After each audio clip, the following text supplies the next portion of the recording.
E nós vamos conversar com o economista, diretor do site Recontaí, membro do Conselho Regional de Economia de São Paulo, Sérgio Mendonça. Bom dia, Sérgio. Bom dia, Glauco. Bom dia a todos que nos acompanham. Tudo bem? Tudo certo. E ontem foi anunciado um reajuste linear de 5% para todo o funcionalismo público. A ideia do governo, obviamente, era não desagradar nenhuma categoria, mas parece, pelo menos pelas primeiras manifestações de associações e sindicatos ligados ao funcionalismo, que ele conseguiu desagradar todas as categorias, né? A gente sabe que, tirando os militares, boa parte do funcionalismo público não teve muita atenção em termos de salário, de reajuste, de reestruturação de carreira, mas agora, no ano eleitoral, o governo dá esse reajuste de 5%. Como que você vê não só esse reajuste, Sérgio, mas a relação do governo com o serviço público durante a gestão de Jair Bolsonaro? Bom, Glauco, é como você disse, eu acho que esse reajuste, ele não deve agradar ninguém, né? Ele é melhor, vamos dizer assim, do ponto de vista do funcionalismo como um todo, federal, do que você dar apenas para uma categoria, como era a previsão inicial, né? Para a Polícia Federal, para a Polícia Rodoviária Federal e para os agentes penitenciários. Mas como o governo, você se lembra daquela reunião em 2020, que foi divulgada por ordem do Supremo Tribunal Federal, do ex-ministro Celso de Mello, onde o ministro Paulo Guedes, fala assim: não, nós vamos colocar uma granada no bolso deles, eles abraçam a gente e nós vamos colocar uma granada no bolso do funcionalismo. Eu acho que a política geral do governo para o funcionalismo foi uma política ruim, uma política que usou o gasto de pessoal, que é um gasto muito importante.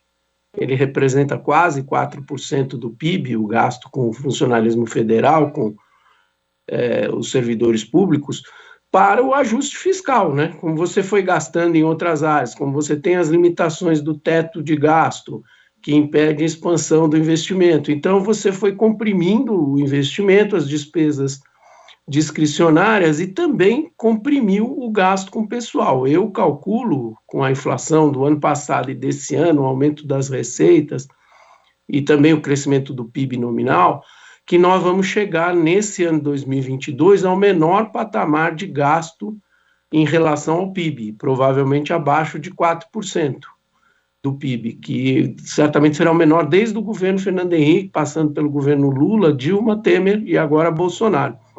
Então, foi uma não política, né? E, além de tudo, no ano passado houve a proposta, que não foi adiante até agora, pelo visto não irá esse ano, da PEC 32, da reforma administrativa. Então, é uma política de desmonte do Estado, uma política de desmonte e de desvalorização do funcionalismo público como um todo, dos servidores públicos federais, né? Então, é uma política ruim. Não vai ser agora, certamente, com um reajuste de 5%, que o governo recuperará a credibilidade e, pelo visto, nem é uma proposição do Ministério da Economia, né? Pelo que a gente ouviu falar. É uma proposição que vem do Executivo contra a vontade do Ministério da Economia, portanto, uma divisão dentro do governo.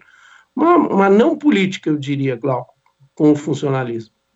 E essa não política já afeta o serviço público de uma forma geral, né, Sérgio? Porque, por exemplo, a gente vê a situação do INSS, que tem um déficit evidente de profissionais, tem menos profissionais trabalhando no Instituto hoje do que tinha há 4 anos, e hoje nós temos uma fila aí de 2 milhões de pessoas aguardando benefício ou aposentadoria num tempo de espera que pode chegar a 8 meses, mas muita gente já está há 2 anos esperando uma resolução do seu benefício, isso simultaneamente. Houve ali também a Operação Pente Fino desde o governo Temer, e a gente sabe que muitos benefícios, aposentadorias acabaram sendo suspensos de forma indevida por parte do Instituto, e os trabalhadores estão sofrendo porque não conseguem dar conta da demanda, obviamente, né, que isso só vai crescendo. Então essa não política acaba refletindo já hoje em diversos setores do serviço público que são essenciais para a população, Sérgio?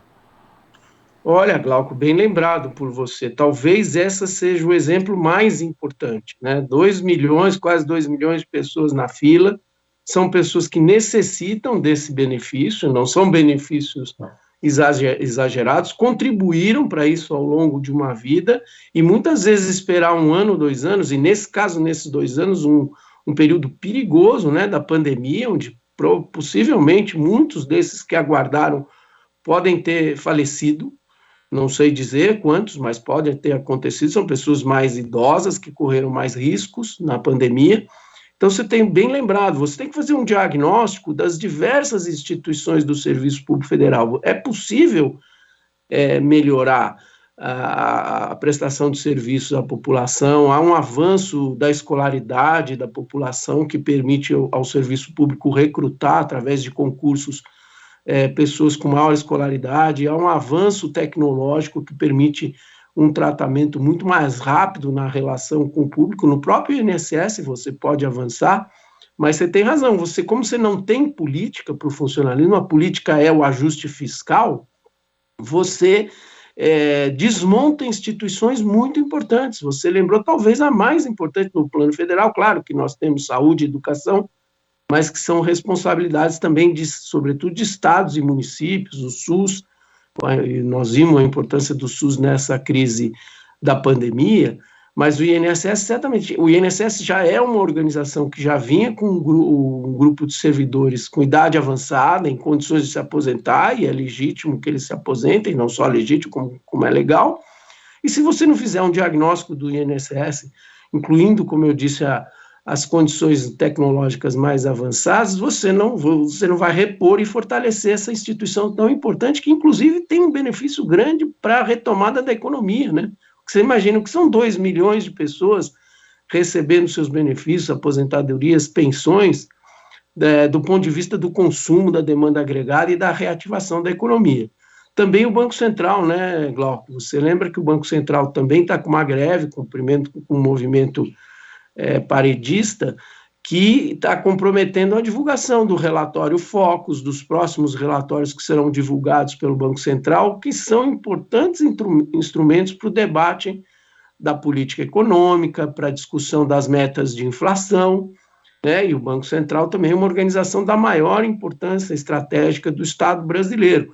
A Receita Federal vem numa operação de tartaruga, né, como se dizia, né? Não sei se eles estão chamando de operação tartaruga, mas também com complicações para o atendimento ao público, já que a Receita é um órgão muito importante, ainda mais nessa época de entrega do imposto de renda.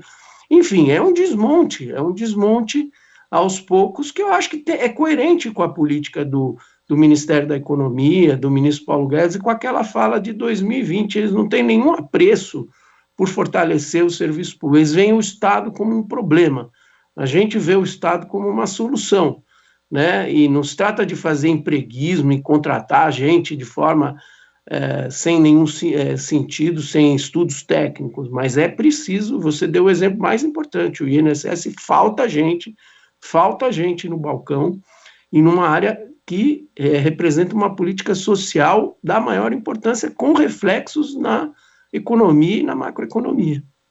E você citou a Receita Federal, Sérgio, e às vezes a gente observa alguns processos acontecendo que não merecem o destaque devido também nesses termos de desmonte da administração pública. Por exemplo, a pretensão de se privatizar Dataprev e Serpro, né, que gerenciam dados, que têm dados sensíveis, inclusive, de toda a população brasileira, que estão relacionados justamente com a Receita Federal, com o INSS, também com o SUS. E, inclusive, esses três nós tivemos problemas durante o governo Bolsonaro, no caso do SUS, problemas em um momento muito ruim, que foi o momento da pandemia, que ainda é o momento da pandemia, da crise sanitária, além de também esses dados terem relação com órgãos de defesa, e já tivemos, inclusive, vazamentos, né, acontecendo. Então, essa privatização, essa ideia de privatizar e de desmontar, que já vem sendo aí denunciada há algum tempo por funcionários dos dois órgãos, também colocam em risco a própria segurança digital e às vezes até a segurança física das pessoas, e isso não é divulgado. Bem lembrado, mais uma vez, Glauco, por você. O Brasil está na contramão da história, né? Enquanto você tem que fortalecer nesse mundo digital, né, com riscos cibernéticos enormes, né, as suas instituições públicas e que protegem as informações dos cidadãos, como é o caso do Serpro e da Dataprev, você pretende privatizá-las e entregar para o setor privado. Você vê a quantidade de golpes que hoje existem aí na praça, o próprio nosso site, o Reconta Aí, acompanha bastante esses golpes, agora da restituição do imposto de renda via Pix, né, que você abre aqueles links, aquelas chaves e os seus dados são expostos. Então é fundamental ter instituições como a Dataprev e o SERPRO, instituições do Estado, reguladas pelo Estado, avançadas, atualizadas tecnologicamente, para proteger o cidadão. Né? Você vê no setor privado, usa os dados das pessoas, e é assim a regra do jogo, para ganhar dinheiro. Instituições como a Dataprev e o SERPRO são instituições estratégicas para proteger a cidadania, para proteger os dados, os bancos de dados dos cidadãos, e isso também está sendo objeto de cobiça e de venda para o setor privado. Não faz nenhum sentido isso, nós estamos na contramão. O neoliberalismo, Glauco, que nós estamos praticando aqui no Brasil, está na contramão da história. Você lembrou aí a pandemia, agora a guerra da Ucrânia. Os países vão colocar como estratégico daqui para frente a sua soberania. Nós ficamos dependendo, os países ficaram dependendo de outros países para máscara, para ventiladores, para medicamentos, para vacinas. Agora, para energia com gás, petróleo, no caso da guerra. Então, você fortalecer a sua soberania de um país, do seu Estado, é a nova tônica das próximas décadas, né, na economia e na convivência entre os países no mundo. Você vai abrir mão, inclusive, de alguma eficiência econômica, né, pagar um pouco mais caro, mas para ter segurança dos estados e dos estados nacionais e, obviamente, das suas sociedades. E nós aqui também indo na contramão, vendendo o SERPRO, Dataprev, Petrobras, desmontando, perdendo soberania energética, querendo privatizar a Eletrobras, tomara que dê errado nas próximas semanas e meses, abrindo mão da segurança energética. Então é um desmonte completo. O funcionalismo é mais uma dimensão desse desmonte. Eles vieram para desmontar, o Paulo Guedes nunca negou isso, que é a construção de um Estado mínimo, só que é na contramão do que está acontecendo no mundo. Isso é que é impressionante, só o Brasil está nessa trajetória. Né? Então é preciso tentar encerrar isso logo, e nós sabemos como na próxima eleição, daqui a 6 meses, né, Glauco?